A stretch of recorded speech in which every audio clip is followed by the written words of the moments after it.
नमस्कार दोस्तों। Prelim booster news discussion में आपका स्वागत है। शुरुआत करते हैं आज की इंपॉर्टेंट द हिंदू न्यूज से, जो कि हम डिस्कस करेंगे प्रीलिम पर्सपेक्टिव से। सबसे पहले न्यूज है अटॉर्नी जनरल ऑफ इंडिया के वेणुगोपाल को अटॉर्नी जनरल ऑफ इंडिया नियुक्त किया गया है। तो इस पोस्ट के बारे में जान लेते हैं, कौन से पोटेंशियल क्वेश्चन पूछे जा सकते हैं यूपीएससी के द्वारा प्रीलिम में। सबसे पहले ये याद रखिएगा, अटॉर्नी जनरल ऑफ इंडिया की जो पोस्ट है वो मेंशन्ड है आर्टिकल नंबर 76 के अंदर में। कई बार यूपीएससी द्वारा पूछ लिया जाता है कि whether it has been mentioned in constitution or not. तो yes, it has been mentioned under article number 76। जो अटॉर्नी जनरल ऑफ इंडिया होते हैं हाईएस्ट लॉ ऑफिसर होते हैं, गवर्नमेंट की तरफ से केस लड़ते हैं, गवर्नमेंट का पक्ष जाहिर करते हैं, प्रेजेंट करते हैं सुप्रीम कोर्ट के अंदर में। अपॉइंट कौन करता है? इनकी अपॉइंटमेंट होती है वो प्रेसिडेंट ऑफ इंडिया के द्वारा होती है। एलिजिबिलिटी क्या है? कम से कम जो person attorney general of India बनना चाहता है वो एलिजिबल होना चाहिए सुप्रीम कोर्ट का जज बनने के लिए।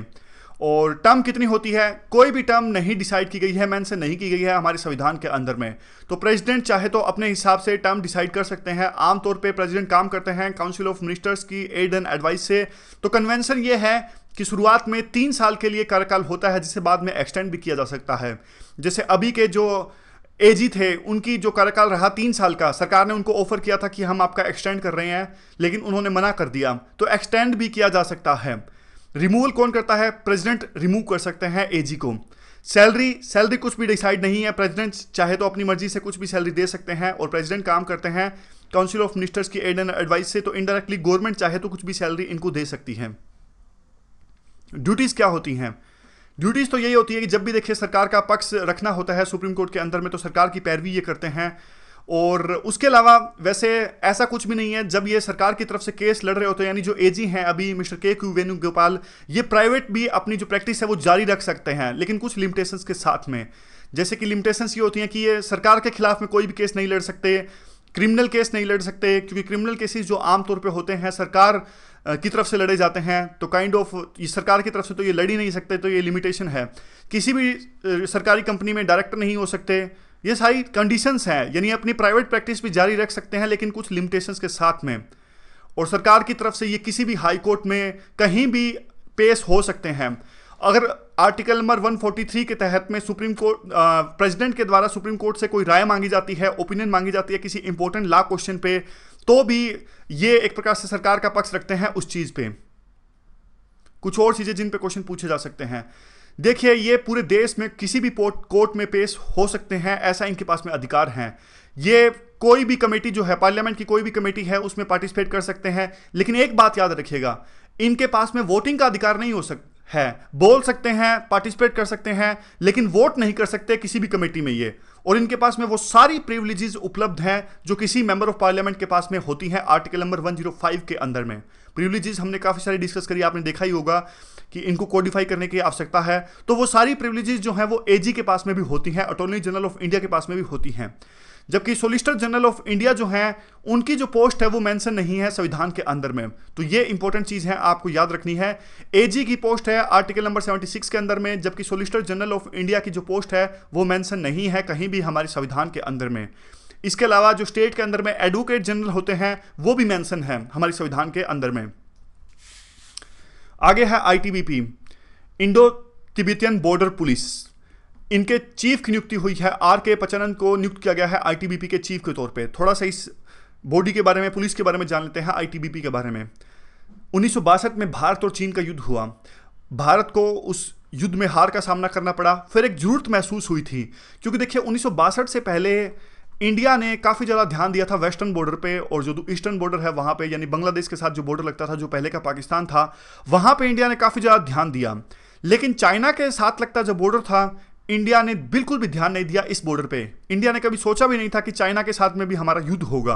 तो जैसे ही युद्ध हुआ तो हमारे पास में प्रॉपर लॉजिस्टिक नहीं थे, हमारे पास में ऐसी फोर्सेस नहीं थे जो उस एरिया के बारे में जानते हों और वहाँ पे ऑपरेशन चला सकें।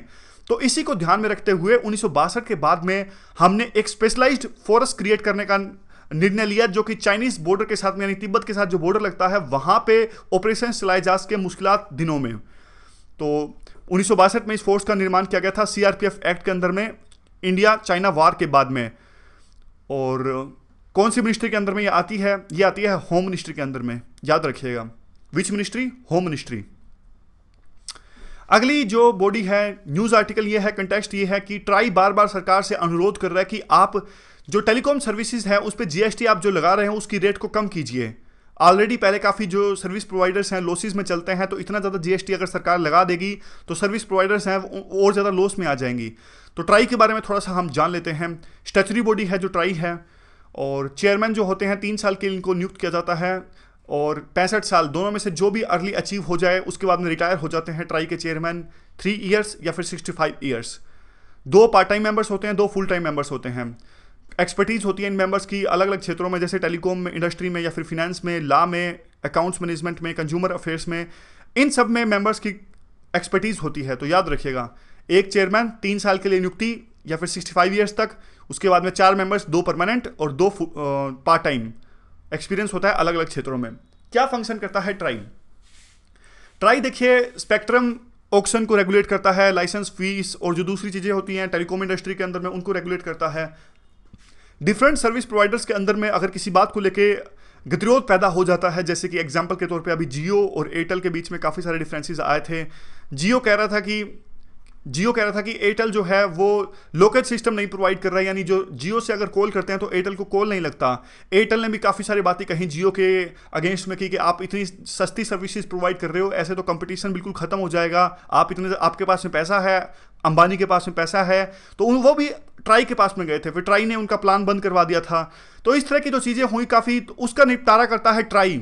इवन जो कंज्यूमर्स हैं, अगर कंज्यूमर्स को किसी तरह की शिकायत है कि मान लीजिए उनको शिकायत है कि अच्छे से जो टेलीकॉम सर्विस प्रोवाइडर है एयरटेल, वो हिडन चार्जेस लगा रहे हैं, पैसा ज़्यादा काट रहे हैं, तो हम ट्राई के पास में जा सकते हैं।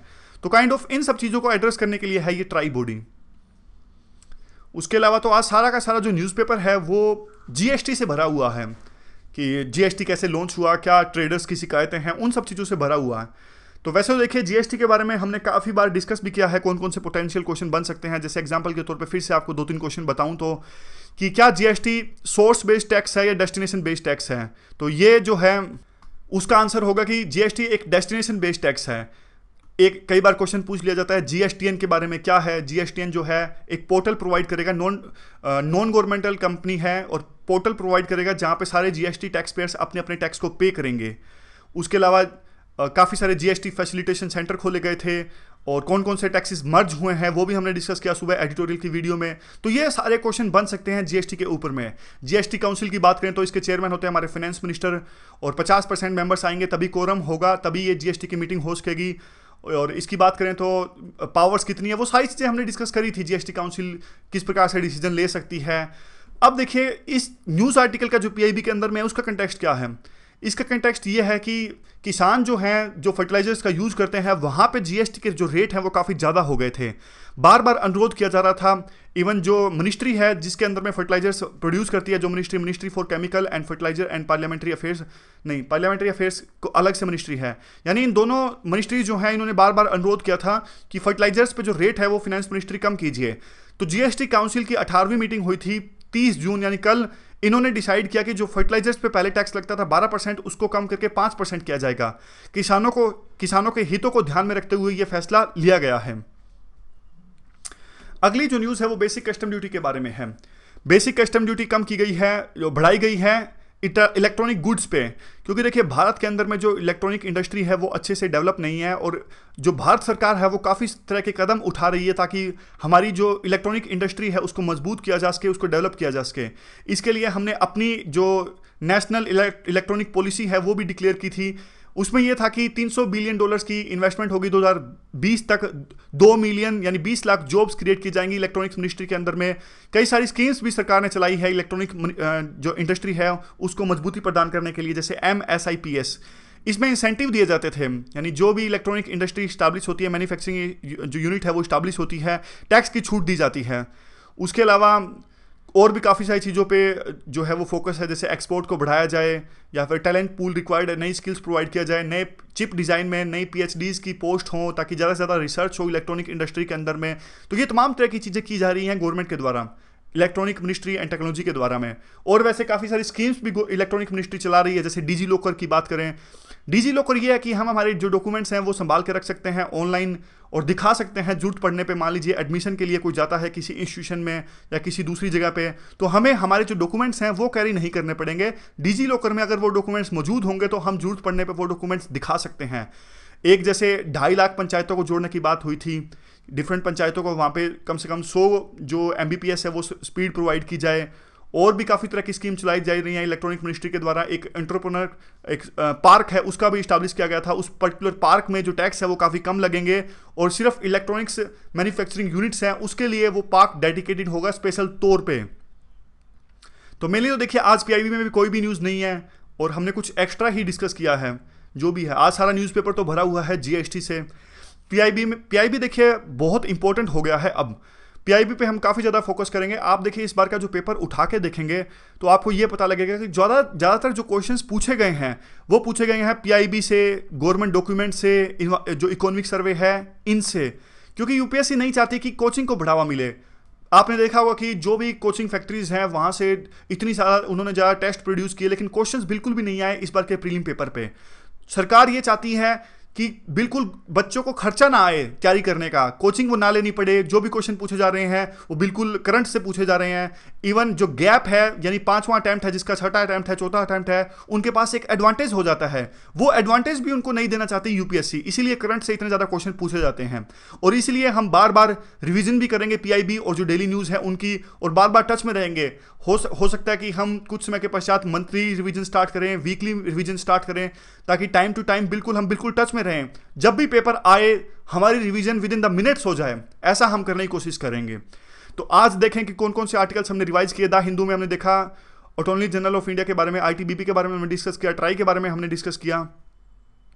PIB में जो रेट्स कम किए गए हैं फर्टिलाइजर्स के ऊपर में वो भी हमने डिस्कस किया। कस्टम ड्यूटी जो बढ़ाई गई है इलेक्ट्रॉनिक्स आइटम के ऊपर में वो भी हमने डिस्कस किया। इसके अलावा हमने जो नेशनल इलेक्ट्रॉनिक्स पॉलिसी है उसके बारे में भी जाना। 2-3 स्कीम्स जो चलाई हैं इलेक्ट्रॉनिक्स मिनिस्ट्री ने उनके बारे में भी हमने डिस्कस किया।